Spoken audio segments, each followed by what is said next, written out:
Hi, everybody. Dan Illman and Mike Beer. The Thursday race of the day is the 7th at Aqueduct. Let's take a look at this field. It is a one-turn mile, and it's a nice optional claiming race. Non-winners of two other than the condition, $62,500, the optional claiming price. You can download free Formulator Pass performances for this race on the Race of the Day event page at DRF.com.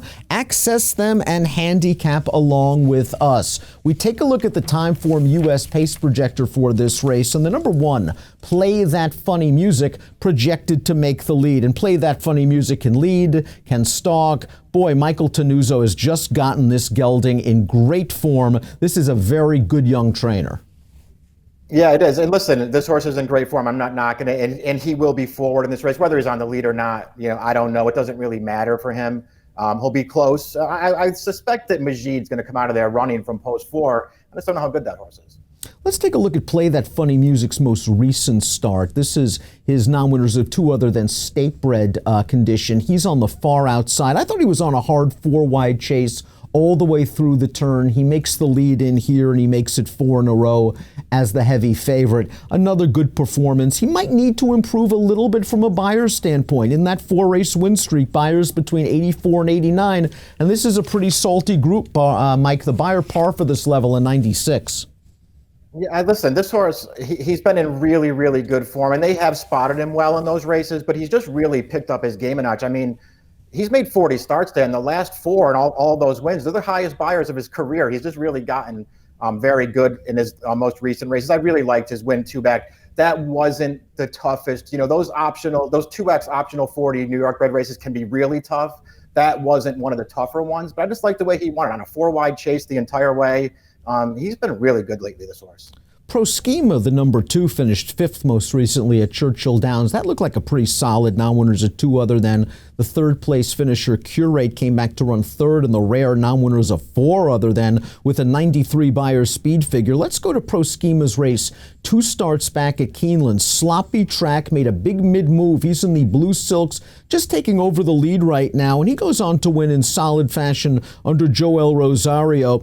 This is another horse, needs to improve from a Beyer standpoint, and he might appreciate a wet track. Yeah, I agree with that. He might get a wet track too. We'll see what happens. His win 2-back I thought was good. This race we're watching right now, and last time he did get into a little bit of traffic on the turn. He was trying to make the same kind of mid-move on the turn there, and he was just sort of inside that day. A little traffic, but I thought he was clear with time, Dan. I think he does have to improve to beat this field, but there's a chance he could do it. He's very lightly raced.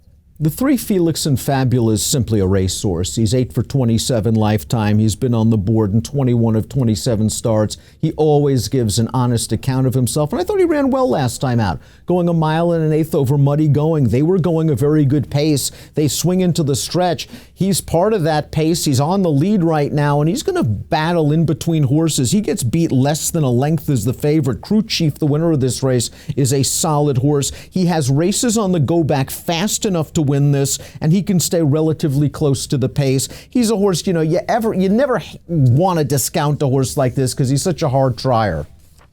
Yeah, I agree. I would never discount him either. He's on a really long, good run of form too. I mean, going all the way back to the beginning of 2019, he's just run one good race after another. He is, he's more of a claiming type of horse. And this might be a little tough for him, but he just shows up and runs every time. The distance is fine. He can get any kind of a trip in a race. He's a contender.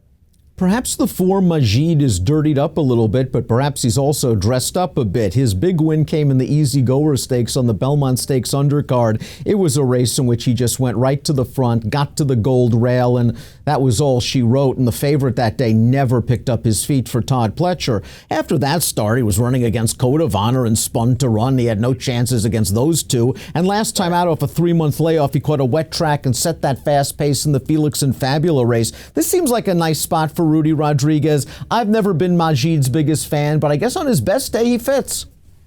Yeah, I guess we'll see what happens. I can't really add anything to what you said about him. His big win in the Easy Goer, he did take advantage, but it was his 4th win in a row. He was in really good form at that point.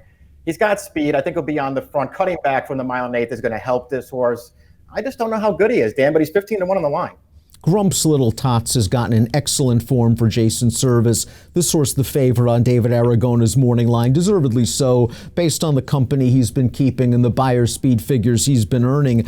2 starts back, ran into Performer, who came right back to win the Discovery. And Grump's Little Tots, tried to get into the race on the turn outside. It just didn't work out for him. I kind of thought the inner paths were better that day. I'm not sure if you agree with that, but I like him cutting back to a mile, and he's just the horse to beat.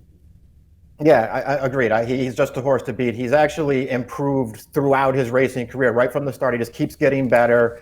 And listen, he wasn't going to win the Discovery last time, but 2 back, he faced Performer in that allowance race.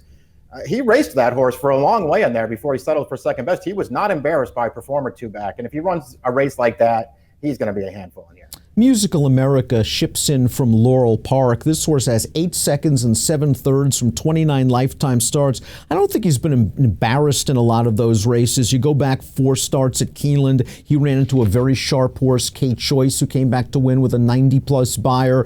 2 back at Churchill, he went a mile and an eighth, and I just think that's way too far for him. He caught the right field first time, Rob Atras, at Laurel last time out, going a mile, and he got the great ride from Victor Carrasco. There wasn't a lot of speed. He's taking over right now in the black cap, and he holds sway to win by 2 with an 86 Beyer speed figure. He can get forward, and maybe that's key in a race like this.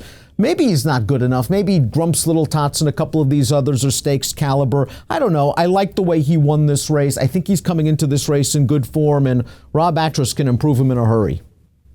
I agree. I thought his form towards the end of last year was actually pretty good, even though he wasn't winning those races. I thought he ran well in several of them, and he just dominated that field last time. First time for Atras, who all his horses are running right now. I think it makes this horse pretty dangerous. Let's take a look at our top selections for the Thursday race of the day. Grump's Little Tots, certainly the horse to beat. He's got tactical speed. We like him turning back to a mile. He's got Service in his corner. Just tons to like. Yeah, I just think it makes a lot of sense in this race, and I'm going to take him on top in here. I just think they found a really good spot for him. I am not way against him at all. I'd have to use him. A little bit of a price perhaps with Musical America shipping in for Atras. Curious to see if maybe he gets the jump on a horse like Grump's Little Tots turning into the stretch. 5136 for Mike, 6513 for me. It's the Thursday race of the day, the 7th at Aqueduct, approximate post time 3:55 Eastern. Best of luck.